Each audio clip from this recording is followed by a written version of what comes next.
به نام خداوند بخشنده مهربان. السلام علیکم بینندگان برنامه پارچه های از حیات بزرگان. یکایک شمایان را خیر مقدم میگوییم. بسیاری ها از حیات خود شکایت میکنند و از دشواری های و مشقت های حیات بسیار نالش میکنند و گاه هم میشود که میگویند کاسه صبرم لبریز شد، دیگر نمیتوانم این مصیبت ها و مشکلات ها را تحمل کنم. بیایید این لحظه پارچه از حیات یکی از بزرگان با هم صحبت کرده باشیم تا اینکه ما و شما از آن مشکلاتی که یا از آن دشواری ها و امتحان هایی که بالای سر این بزرگوار آمده بود کمی هم باشد برای خود پند و حکمت گرفته باشیم و تا اینکه تسلی باشد برای هر یکی ما و شما تا روبروی مشکلات این حیات و دشواری هایش توان صبر کردن داشته باشیم. امروزه قهرمان حکایه ما و شما نبیره یکی از بزرگان ابوبکر صدیق رضی الله عنه می باشد و پدر این بزرگوار دوستی نزدیک پیامبر صلی الله علیه و سلم زبیر ابن عوام می باشند که پسر عمه رسول الله صفیه دختر عبدالمطلب بودند و مادر این بزرگوار اسماء دختر ابوبکر صدیق رضی الله عنها می باشند. این بزرگوار چنانه که از قصه های دیگری ما و شما معلوم است یکی از دانشمندان بزرگ مدینه بودند و امیران و شاهان برای مشورت این بزرگوار همیشه سعی میکردند. یکی از روزها خلیفه مسلمانان ولید ابن عبدالملک به نزدش به دمشق عروه ابن زبیر را دعوت میکند و این تابعین بزرگوار همراه پسرشان به مهمانی ولید ابن عبدالملک می روند. هنگام مهمانی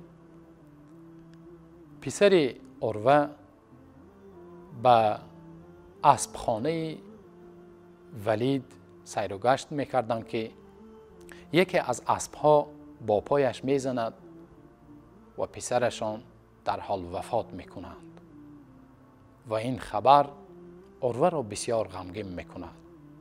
عروه حالا دستهایشان را از قبر پسرشان دور نکنده باز یک مصیبت دیگر بالای سرشان می آید که پایهایشان به ورم کردن شروع می کند و بیماری سرطان هر لحظه و هر روز پایهای عروه را می پوساند.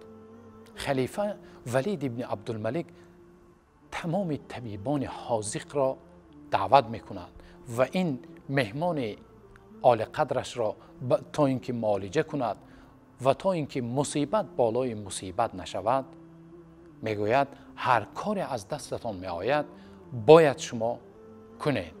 ولی در آخر دیگر از دست طبیبان چیزی نمی آید. میگویند ما مجبور هستیم که پایهای او را ببریم. عروه نهایت تا اینکه این بیماری سرطان به باقی مانده اعضایشان سرایت نکند راضی می شوند. وقتی طبیب می آید برای بریدن پای عروه میگوید ما برای شما خمر یعنی عرق باید نوشانیم تا اینکه شما از هوش بیهوش شوید و درد و الم بریدن پای را احساس نکنید. عروه میگوید نه، هرگز برای طلب شفا حرام را استفاده نمی کنم. من هرگز شفا را از خداوند با چیز حرام یا با نوشیدن حرام نمی خواهم. و این لحظه بود که طبیب وقتی شروع به بریدن پای عروه میکند، 4 نفر مرد عظیم جثه می آیند. عروه میپرسد اینها کی هستند؟ میگوید مبادا هنگام بریدن باز شما پایتان را نکشید که به دیگر جای شما ضرر کنند. میگوید نه، نیاز به اینها نیستم، من با ذکر خدا مشغول میشوم و تو بریدن را شروع کن. وقتی بریدن را شروع میکند، عروه با ذکر خدا و با یاد خدا مشغول میشود و هر لحظه لا اله الا الله والله اکبر گویان پای عروه را میبرند. وقتی به استخوان میرسد، تصور کنید این بزرگوار، این صبر، این چه خیل انسان بودند که استخوان پای را به یگان مخدر، به یگان چی میبرد، با اره میبرد. تنها سبحان الله از زبان این بزرگوار میبراید. در نزدشان ولید ابن عبدالملک بودند. حتی احساس نمی کنند که پایهای عروه را بریده ایستادند. عروه با یاد خداوند مشغول است. طبیب پایهای عروه را میبرد و در یک ستیل روغن را میجوشانیدند تا اینکه بعد بریدن، تصور کنید 1000 و چند صد سال پیش، حالا این بیمارخانه ها و آن جهازهایی که طبیبان دارند برای عملیه، این چیزها نبود. بعد بریدن با روغن خون آن را می داشتند. تصور کنید بعد بریدن پای عروه را به روغنی جوشیده ایستاده داخل کردند و این لحظه بود که عروه از هوش رفت با یاد خداوند.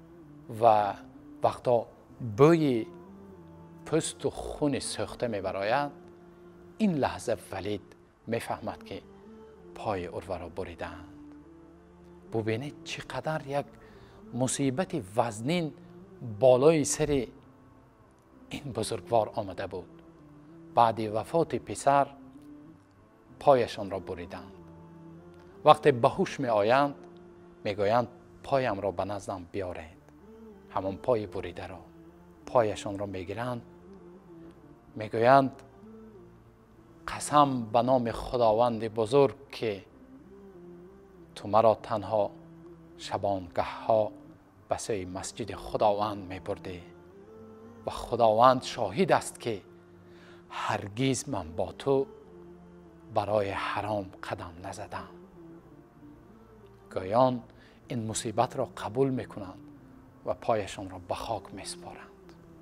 ولید ابن عبدالملک به این مصیبت مهمانشان که دعوت کرده بودند تا مهمان نوازی کنند، اما تقدیر خداوند این بود که پسرشان را از دست دادند و یک پایشان را از دست دادند.